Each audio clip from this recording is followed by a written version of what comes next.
Bismillahirrahmanirrahim. Assalamualaikum warahmatullahi wabarakatuh. Sedikit kesimpulan dari buku Pemuda yang Dirindukan Penduduk Langit dan Bumi. Dari salah dua judul yang berada di buku itu, penulis menuliskan dua kisah seorang sahabat. Yang pertama adalah kisahnya Uwais Al-Qarni. Yang kedua adalah Julaibib. Uwais Al-Qarni adalah sahabat yang familiar, yang kita juga tidak asing di telinga kita, yang mana beliau ini sangat berbakti kepada orang tuanya, sehingga suatu ketika ibunya meminta kepada si Uwais, "Wahai anakku, sepertinya hidup ibu tidak akan lama lagi. Bawalah ibu untuk bisa haji, untuk bisa mengunjungi Makkah Al-Mukarramah." Beliau Uwais Al-Qarni bertempat tinggal di Yaman, sedangkan perjalanan menuju kota suci adalah Makkah Al-Mukarramah, yang jaraknya itu kurang lebih 1000 km lebih, 1100 km. Sedangkan Uwais adalah seorang yang tidak memiliki harta sebagaimana orang-orang di sekitarnya. Beliau hanya pemuda yang pas-pasan. Maka dari permintaan ibunya itu, beliau memutar kepalanya, berpikir terus bagaimana mencari solusi, mencari jalan keluar agar bisa mengantarkan ibunya, mewujudkan keinginan ibunya, yaitu untuk pergi haji. Kalau kita di Indonesia ada sinetron Mak Naik Haji, ya kan? Tapi itu ya cuman sekedar mungkin guyonan ya. Kalau ini adalah kisah nyata yang mana akhirnya beliau mendapatkan ide membeli sebuah lembu kecil yang bolak-balik beliau angkat ke bukit, bolak-balik pagi terus, setiap hari diangkat terus, bawa ke bukit, ke atas bukit, terus diturunin lagi sampai lembu itu besar gitu. Dan ketika proses itu juga beliau dihina oleh orang-orang, dikatain gila, "Wes sudah gila gitu kan. Ngapain bawa lembu gitu kan. Bawa lembu ke bukit bolak-balik berkali-kali sampai si lembunya besar. Dan ketika si lembu itu besar juga otomatis beratnya bertambah. Sehingga dikatakan waktu itu beratnya mencapai 100 kilo. Tapi juga bertambah juga massa ototnya si Uwais. Nah, kebayang dah kalau misalnya zaman sekarang orang yang kuat ngangkat 100 kilo, ototnya kayak apa gitu kan. Bagus, berarti badannya bagus gitu. Ideal lah.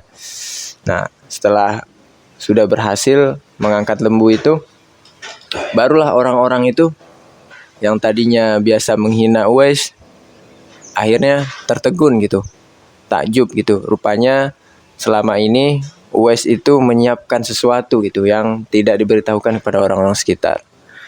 Nah, bertekadlah beliau menggendong ibunya hingga untuk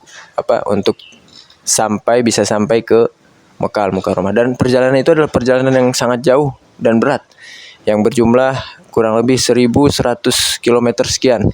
Bayangkan ya, kita dari sini ke Surabaya aja itu kilometernya kurang lebih 800 kilo, Jakarta Surabaya ya. Jalan kaki men. Bayangin ya. Ini 1000 jalan kaki. Nggak tahu udah kayak apa itu kekuatannya. Kayaknya kalau masuk ring MMA paling kuat nih, gak ada yang ngalahin ya.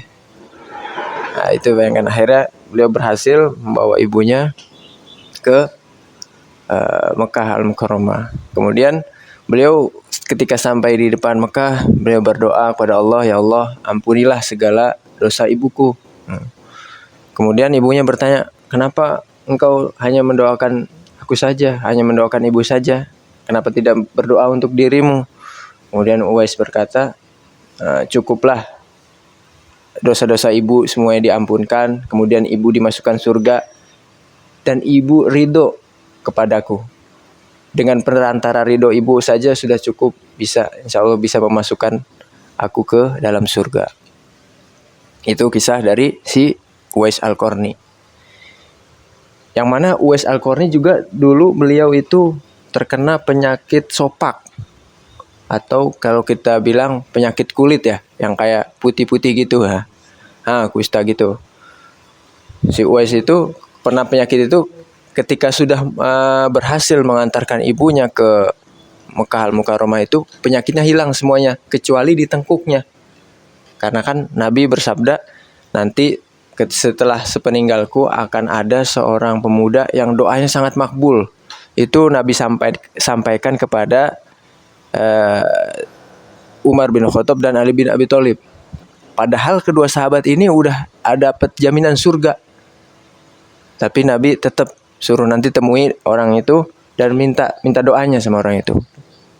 Akhirnya ketika di Mekah itulah Umar bin Khattab, beliau mengenali, rupa orang yang ada di tengkuknya itu ada penyakit sopaknya itu Uwais gitu. Akhirnya ketemu dan akhirnya dimintai doa kepada Uwais Al-Qarni. Kemudian yang berikutnya adalah kisah Julaibib. Waktu itu Rasulullah bertanya kepada para sahabatnya, sedang berkumpul dengan sahabat-sahabatnya, wahai sahabatku, apakah kalian kehilangan seseorang? Ya. Kemudian sahabat-sahabat yang lain menyebutkan kehilangan orang ini. Mereka menyebutkan masing-masing kehilangannya gitu ya. Nah, kemudian ditanya lagi, apakah kalian kehilangan seseorang? Sama masih jawabannya gitu. Mereka menyebutkan masing-masing orang yang menurut mereka hilang bagi diri mereka gitu. Terus sampai ketiga kalinya. Ketika sudah ketiga kalinya, Rasulullah langsung melanjutkan bahwasanya aku kehilangan Julaibib. Nah, gitu. Nah, disebutkan bahwa dalam sebuah hadis juga, Julaibib ini adalah pemuda yang bertubuh pendek dan tidak rupawan. Tapi beliau itu berakhlak bagus, etikanya baik gitu ya kan. Kemudian juga cara interaksi dengan orang-orang sekitar bagus. Tapi dia nggak punya wajah rupawan seperti orang-orang pada umumnya gitu ya. Nah, kemudian saat itu Rasulullah ingin menikahkan Julaibib kepada seorang gadis. Kemudian si Julaibib bilang, wahai Rasulullah, emang ada yang mau sama saya gitu? Saya tampangnya kayak gini, kayaknya nggak bakalan ada deh cewek yang mau sama saya gitu lah bahasanya. Habis itu Rasulullah bilang, ada yang akan mau menikah denganmu. Kemudian Rasulullah mendatangi salah seorang sahabatnya dan mengajukan lamaran gitu, nikah dengan perkataan, nikahkanlah anak kalian, putri kalian denganku gitu. Ya otomatis dengan permintaan tersebut nggak ada tawar menawar, nggak ada bantah membantah, pasti langsung ya udah, tinggal gimana alurnya ke depan gitu. Tapi setelah dijelaskan, bukan aku yang menikahi putri kalian, tapi aku ingin kalian menikahkan putri kalian dengan salah seorang sahabatku, yaitu Julaibib. Nah, setelah mendengar Julaibib, itu Syekh Mahmud Al-Misri juga menulis di dalam kitabnya Ashabur Rasul itu yang yang mengisahkan tentang sahabat-sahabat Rasul, memulai tulisan beliau itu dengan hadis Nabi, sesungguhnya Allah Subhanahu wa taala tidak melihat kepada fisik kalian, kepada harta kalian, akan tetapi Allah melihat kepada harta kalian, kepada hati kalian dan amal kalian. Itu yang dimulai oleh Syekh Al-Misri. Ketika mendengar itu, ibunya itu langsung menolak, enggak, ngapain nikah sama Julaibib? Apa kata orang nanti kalau keluarga kita menikahkan putri kita dengan Julaibib gitu? Mau ditaruh mana martabat keluarga gitu kan? Saking mungkin ya kalau kita ibaratnya nggak laku lah gitu, laki-laki yang nggak laku gitu. Tapi habis itu ternyata anak gadisnya ini mendengar percekcokan kedua orang tuanya. Ketika ayahnya ingin pergi gitu, ingin menyampaikan kepada Rasulullah, dicegat oleh anak gadis itu. wahai ayah, siapa yang hendak melamar aku gitu. Habis itu dijelasin Julaibib. Ya sudah kalau begitu, nikahkan saja aku dengan Julaibib gitu. Aku akan menikah dengan Julaibib, kata si anak gadisnya. Habis itu ibunya tetap nentang tuh, Habis itu anaknya langsung mengkonter balik, langsung bilang katanya, apakah kalian berani melawan perintah Rasulullah? Nah, setelah anaknya bilang gitu, akhirnya menikahlah si Julaibib dengan anak gadis itu. Setelah menikah, tak lama kemudian terjadilah peperangan. Kemudian banyak korban di sana sini, berjatuhan. Nah, Rasulullah bertanya kepada para sahabatnya, apakah kalian kehilangan seseorang ya kan? Sampai 3 kali pertanyaan. Dan kemudian Rasulullah juga menyatakan bahwasanya aku kehilangan Julaibib. Kemudian dicarilah Julaibib kemana. Ketemu beliau Julaibib. Di sisi Julaibib itu ada 7 orang kafir yang telah dibantai oleh Julaibib. Kemudian Rasulullah bersabda bahwasanya Julaibib ini memang Allah tidak ingin menikahkan Julaibib dengan perempuan dunia, akan tetapi Allah ingin menikahkan beliau itu dengan hurul ain, dengan bidadari surga gitu. Jadi teman-teman sekalian yang dimuliakan oleh Allah Subhanahu wa taala, dari 2 kisah ini kita bisa mengambil pelajaran bahwasanya orang yang dilihat orang terpandang di dunia belum tentu di pandangan Allah itu mulia gitu ya. Jadi jangan sampai misalnya kita berkecil hati gitu, karena mungkin kita tidak terlalu terpandang di hadapan orang-orang, itu jangan membuat kita berkecil hati. Yang penting kita usahakan terus melakukan ketaatan sebagaimana ketaatan yang dilakukan Julaibib, ya kan, berakhlak baik, itu nanti akan mendapatkan orang-orang yang dirindukan penduduk langit gitu. Meskipun orang-orang bumi tidak menganggap dia, akan tetapi kalau penduduk langit sudah menganggap dia, ya sudah selesai gitu.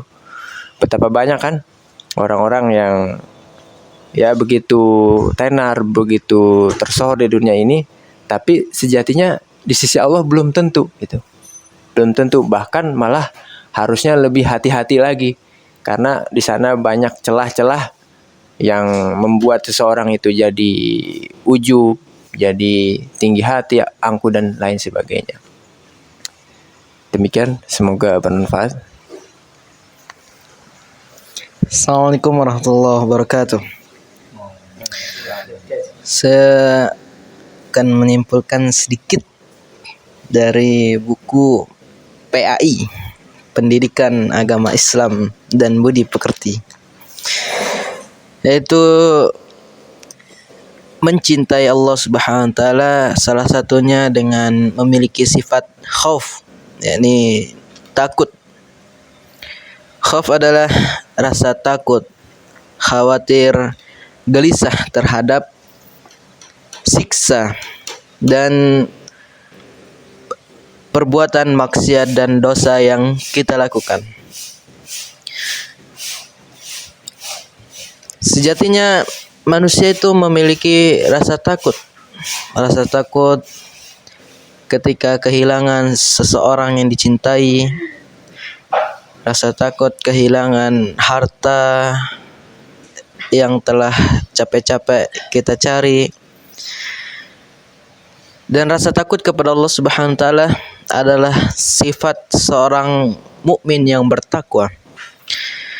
Dan telah tegas Allah Subhanahu wa taala memerintahkan kepada kita untuk takut kepadanya. Allah berfirman dalam Quran surah Al-Maidah ayat 44, potongannya fala takhshawun nasa wakhshawni. Oleh karena itu janganlah kalian takut kepada manusia, namun takutlah kepadaku.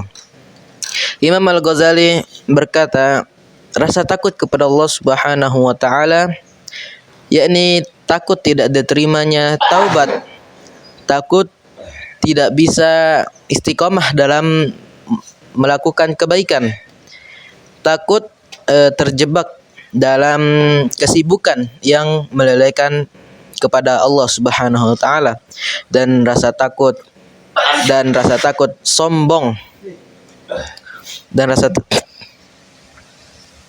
rasa takut sombong.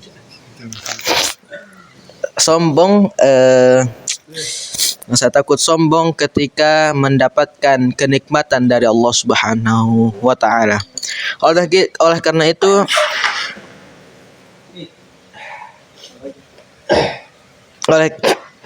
karena itu memiliki sifat khauf adalah adalah kekuatan bagi kita dan pertahanan bagi kita untuk supaya kita menjadi seorang yang rendah hati dan tidak takabur. Sekian yang dapat saya sampaikan, dilanjutkan. Bismillahirrahmanirrahim. Alhamdulillahirabbil alamin. Allahumma shalli wa sallim ala sayyidina Muhammadin wa ala alihi wa sahbihi ajmain. Baiklah, pada pagi menjelang siang ini saya akan menyimpulkan sebuah buku yang berjudul Fadilah Sedekah karangan Maulana Muhammad Zakaria Al-Kandahlawi radhiyallahu anhu. Dalam sebuah cerita disebutkan bahwa Anas radhiyallahu anhu berkata bahwasanya dari kalangan Ansor yang paling banyak mempunyai kebun kurma ialah Abu Talhah radhiyallahu anhu. Dan kebunnya ini terletak di depan Masjid Nabawi, sebuah kebun yang besar. Bahkan Rasulullah sallallahu alaihi wasallam, Allahumma shalli wa sallim wa barik alaih, sering mampir ke kebunnya untuk meminum airnya yang jernih. Dalam sebuah peristiwa ketika ayat ini turun yang berbunyi lan tanalul birra hatta tunfiqu mimma tuhibbun, kamu tidak akan mendapatkan kebaktian yang hakiki atau kebaikan yang benar sebelum kamu menginfakkan sebagian harta yang kamu cintai. Setelah ayat ini turun, Abu Talhah datang kepada Rasulullah sallallahu alaihi wasallam. Allahumma shalli wa sallim wa barik alaihi. Ia berkata, "Wahai Rasulullah, saya akan menginfakkan kebun ini. Lalu terserah Anda ya Rasulullah, mau memberikannya kepada siapa?" Karena ayat itu turun karena yang paling dicintai oleh Abu Talhah adalah kebun kurma tersebut, maka ia infakkan di jalan Allah. Dalam cerita ini pelajaran yang bisa kita ambil adalah sebuah kecintaan sahabat Rasulullah dengan Rasulnya, dengan firman Allah, bahwa dia sungguh-sungguh melaksanakan apa yang difirmankan oleh Allah Subhanahu wa taala. Ketika Allah bilang kamu tidak akan mendapatkan atau mencapai kebaikan sebelum kamu menginfakkan sebagian harta yang kamu cintai, maka para sahabat melaksanakannya. Dia mengeluarkan harta yang paling mereka cintai. Bahkan bayangkan jika kita mikir ya, pohon kurma beserta kebun-kebunnya diinfakkan. Itulah sebuah kecintaan atau sebuah derajat keimanan dari seorang sahabat. Maka dari itu mari kita ambil pelajaran dari sini, kita belajar. Kita mulai dari sekarang, kita banyak bersedekah. Walaupun kita punya sedikit, ya kita belajar. Kita sama-sama sedekah supaya nanti ketika kita sudah mempunyai harta, kita tidak pelit dengannya. Karena itu mari kita sama-sama memperbanyak sedekah, insyaallah. Sekian. Bismillahirrahmanirrahim. Assalamualaikum warahmatullahi wabarakatuh. Alhamdulillah wassalatu wassalamu ala Rasulillah wa ala alihi wa sahbihi amma ba'd. Baik, langsung saja saya akan menyimpulkan sebuah buku yang saya baca dari judul Mendulang Faedah dari Kalimat Nubuwah, di mana saya bisa menyimpulkan dari buku ini terkait tentang pahala niat baik. Jadi pahala yang dimaksud adalah ketika kita mengerjakan sesuatu atau amalan yang telah kita diperintahkan oleh Allah Subhanahu wa taala, baik nabi kita, yaitu diantaranya adalah ketika kita melakukan suatu ibadah atau amalan-amalan lainnya, apabila kita meniatkan dengan baik, maka insya Allah akan dicatat oleh Allah Subhanahu wa taala dari amal-amal kebaikan kita kelak di yaumul qiyamah. Dan juga ada sebuah hadis yang mengatakan, yang diriwayatkan dari Musa al-Asy'ari, sebagaimana yang berbunyi,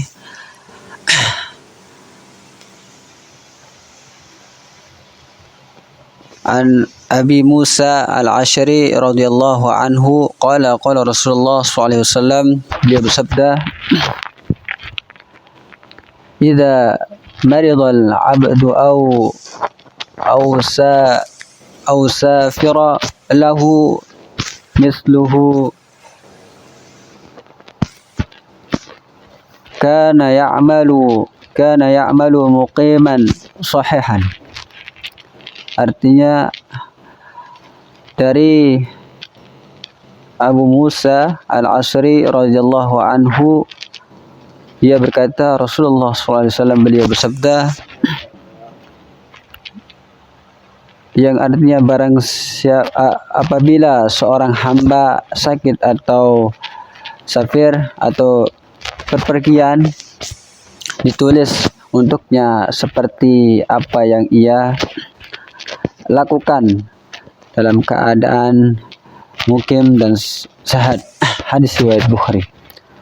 Di dalam hadis ini kita bisa mengambil bahwa apabila yang kita lakukan di waktu kita sehat atau waktu kita masih dalam keadaan tidak sakit, apabila kita mengerjakan hal-hal yang dicintai oleh Allah Subhanahu wa taala seperti ibadah, menuntut ilmu, belajar dan sebagainya, itu apabila kita meniatkan dalam diri kita, maka Allah akan catat bagi kita, yaitu amal kebaikan kita. Dan sebaliknya, apabila kita tidak ada niat untuk kita bisa menuntut ilmu atau belajar atau apapun yang kita mau kerjakan itu, apabila kita tidak niatkan, maka sia-sialah kita untuk melakukan hal tersebut. Karena itulah saking pentingnya niat kita dahulukan sebelum kita mengerjakan sesuatu. Dan juga ketika sudah kita mengerjakan amal-amal kebaikan yang seperti Allah perintahkan kepada kita, baik Nabi kita, dan apabila kita melakukannya dengan baik, maka akan diberikan kesempurnaan pada diri kita. Ketika nanti kita sudah meninggal atau wafat, maka amal-amal yang kita kerjakan di waktu kita sehat, maka itu akan dibantu oleh apa yang kita perbuatkan di masa kita sehat itu.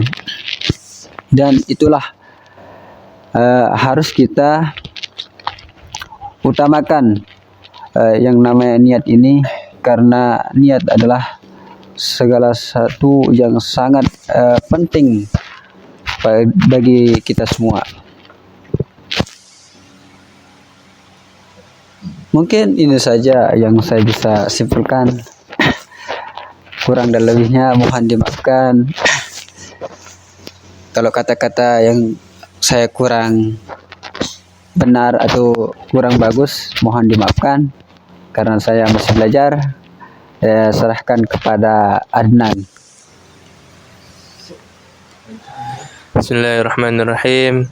Alhamdulillahirabbil alamin wassalatu wassalamu ala asrofil anbiya'i mursalin wa ala alihi washabihi barik wasallim amma ba'du. Kembali lagi dengan saya membawakan buku 20 Sebab Pria karangan Dr. Salman Fad Al-Audah yang akan saya sedikit terangkan di dalam bab yang berjudul meninggalkan amal ibadah dengan alasan takut nifak, yaitu menggoda orang lain agar tidak melakukan ibadah dengan tidak melakukan ibadah agar agar ia tidak masuk dalam perangkap kemunafikan atau dituduh sebagai orang munafik. Misalnya ada seorang qari Al-Quran atau seorang guru atau seorang dai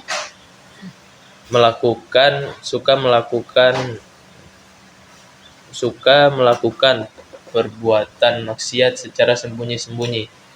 Misalnya melihat aurat. Dia ingin bertobat dan meninggalkannya baik cepat maupun lambat, tetapi setan selalu menggodanya dengan membisikkan perkataan, engkau adalah orang munafik sebab engkau melakukan perbuatan sholih di hadapan manusia, sedangkan engkau saat sendiri melakukan kemaksiatan. Setan akan terus menggodanya sehingga agar ia tidak melakukan perbuatan-perbuatan baik, agar tidak mau lagi berkumpul dengan orang-orang soleh, tidak mau sholat jamaah, tidak mau mengajar dan menjadi imam. Setan akan terus menggodanya dengan bisikan yang lainnya, yaitu tidaklah pantas bagimu menghimpun antara perbuatan solih ini secara lahiriah sedangkan batinmu melakukan perbuatan keji. Jika masyarakat mengetahui dirimu yang sebenarnya, maka mereka akan menjauhimu, akan meludahimu dan berpaling darimu. Setan akan terus menggodanya. Sampai ia tidak mau lagi berbuat kebaikan. Allah Subhanahu wa taala berfirman dalam surat Hud ayat 114 yang artinya, dan dirikanlah sembahyang itu pada kedua tepi siang dalam tanda kurung pagi dan petang, dan pada bagian permulaan daripada malam. Sesungguhnya perbuatan-perbuatan yang baik itu menghapuskan dosa, perbuatan-perbuatan yang buruk itulah peringatan bagi orang-orang yang ingat. Mungkin cukup sekian yang dapat saya sampaikan. Lanjut dengan yang lain. Bismillahirrahmanirrahim. Assalamualaikum warahmatullahi wabarakatuh. Kembali ke kegiatan literasi hari Kamis. Saya telah membaca buku Huru Hara Hari Kiamat karangan Ibnu Katsir yang menceritakan tentang musnahnya dunia dan berganti akhirat. Al-Hafiz Abu Ya'la Al-Musili dalam musnadnya meriwayatkan dari Abu Hurairah radhiyallahu an, Rasulullah sallallahu alaihi wasallam bersabda, ketika Rasul bersama para sahabatnya sedang berkumpul, Rasul bersabda, sesungguhnya Allah Subhanahu wa taala setelah menciptakan langit dan bumi, maka Allah Subhanahu wa taala menciptakan sangkakala.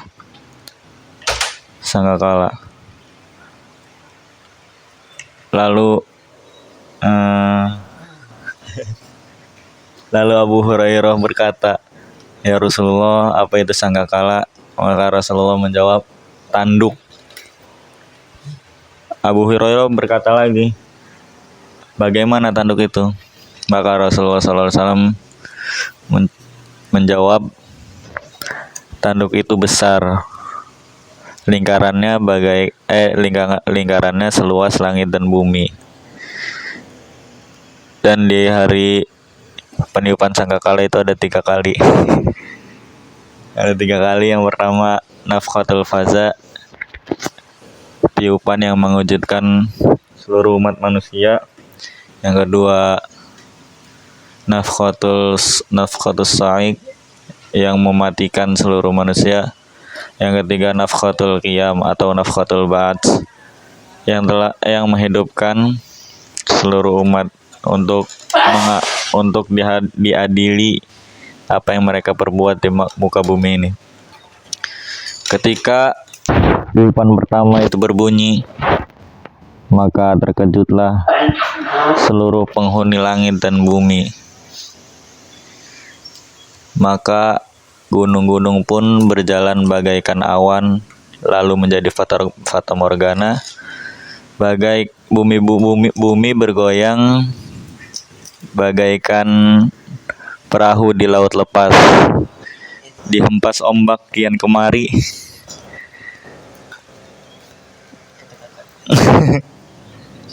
Lalu penghuninya terhempas bagaikan lampu yang digantung di arsy-Nya Allah Subhanahu wa taala. Tiupan yang kedua yaitu tiupan kematian. Maka ketika tiupan sangkakala yang kedua itu dibunyikan, malaikat Israel menjalankan tugasnya untuk mencabut seluruh nyawa yang ada di langit dan bumi kecuali yang Allah kehendaki. Ketika sudah selesai tugasnya malaikat Israel, lalu laporan ke Allah Subhanahu wa taala. Ketika itu malaikat Israel ditanya, siapakah lagi yang masih hidup? Lalu malaikat Israel menjawab, tentu engkau yang masih hidup, engkau yang maha hidup dan tidak akan pernah mati. Lalu kemudian tiupan sangkakala yang ketiga, yaitu yang menghidupkan manusia untuk mempertanggungjawabkan segala apa yang berbuat di bumi. Cukup sekian yang saya sampaikan, kurang lebihnya mohon maaf. Assalamualaikum warahmatullahi wabarakatuh. Baik. Assalamualaikum warahmatullahi wabarakatuh. Assalamualaikum warahmatullahi wabarakatuh. Baik. Pertama dan yang terakhir, awal dan akhir. Baik. Yang ditunggu-tunggu akan berakhir. Saya akan menyimpulkan sebuah buku yang berjudul Misteri Akhir Dunia dari karangan Dr. Muhammad bin Abdurrahman Al-Arifi, yaitu misteri akhir dunia. Misteri akhir dunia apa? Misteri akhir dunia yaitu akan berakhirnya dunia ini. Kenapa kita harus mengingatkannya? Karena kita harus mengimani betapa pentingnya dunia ini bukan tempat yang abadi, melainkan hanya untuk semata-mata untuk bersinggah, untuk bertakwa kepada Allah Subhanahu wa taala, yang diantaranya Nabi SAW mengabarkan ciri-ciri kiamat, yaitu binatang melata dan hewan buas yang bisa berbicara kepada manusia. Nah, kiamat ini merupakan akhir dari segala kehidupan dunia yang tidak ada seorang pun mengetahui kapan terjadinya. Bahkan Rasulullah SAW pun tidak mengetahui kapan itu terjadi. Namun keberadaannya wajib kita yakini bahwa perkara kiamat ini adalah gaib, tapi kita harus meyakininya. Kiamat ini pasti akan terjadi.